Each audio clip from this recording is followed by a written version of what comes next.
We're going to take a look at two concepts you want to do before you retire, and they have nothing to do with your retirement funds. So stay tuned for the full episode. Thank you for watching. This is Richard with Wisdom Investor. We're going to take a look at a couple of concepts here today that a couple of our viewers brought to my attention. Let's start with the first concept here. Before you retire, do this concept number one. He says here, I retired 19 years ago at 45. In my opinion, the concept of having a pile of cash to draw on for 30 to 40 years is flawed. Then he goes on to say down at the end, the most important asset, in my opinion, is having skills that bring in a little money once in a while. Let's take a look at this first comment that this person made. In my opinion, the concept of having a pile of cash to draw on for 30 to 40 years is flawed.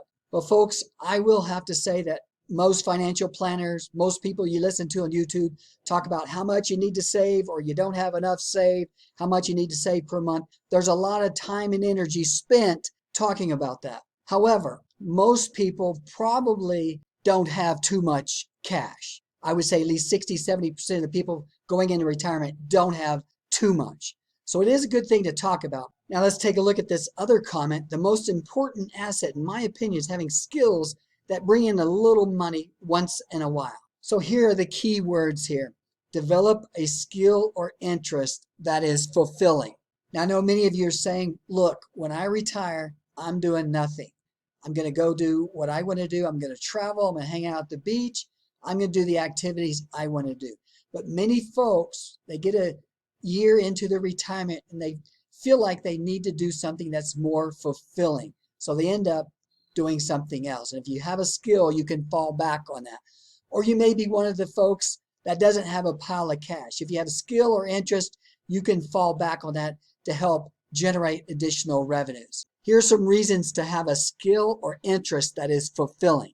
You could improve your retirement finances. If you're one of those people that does not have a pile of cash, you can use your skills or interests that you develop prior to retirement to help a company or help your own finances. Continue to support worthy causes. So maybe you have some worthy causes that you would like to help support. You can use some of your previous skills that you've learned prior to retirement to help that particular company and that cause. Stay engaged and mentally sharp. Many folks, they want an activity, they want to go back to work, or they want to be doing something so that they keep their mind mentally sharp. So our concept number one there is have a skill or interest that you develop prior to retirement that you may be able to use in retirement.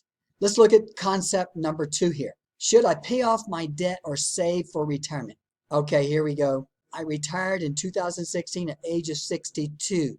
I'm amused at how many videos are out there that talk about how much money you need to retire. He goes on to say, when I retired debt-free. In the almost 5 years that I have been retired, I've yet to dip into my saving. Then he goes on to say, focus on being debt-free by the time you decide to retire.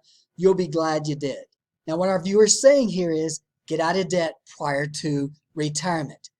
The amount that you spend in retirement will determine your lifestyle. If you're spending an extra $500 to $1,000 per month to pay off debt, that's going to affect your lifestyle because you're not going to spend more than you have. Here's an article from clarkhoward.com. Should I pay off debt, save money, or invest? Now, some people teach out there, get all the debt paid off first, then start saving. Here's what Clark Howard says. He says, I disagree with the strategy of focusing solely on paying off debts instead of having any savings, says Clark. I've always felt that you should try to do both at the same time, even if it means that you pay off your debt slower. The primary reason to build up some savings, even if you're in debt, is to avoid paying for unexpected expenses with a credit card.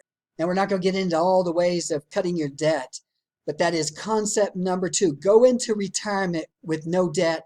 And then just to review, concept number one is develop some skills or interests that are fulfilling. So I want to thank you for watching. If you have any questions or comments, leave your comments and suggestions.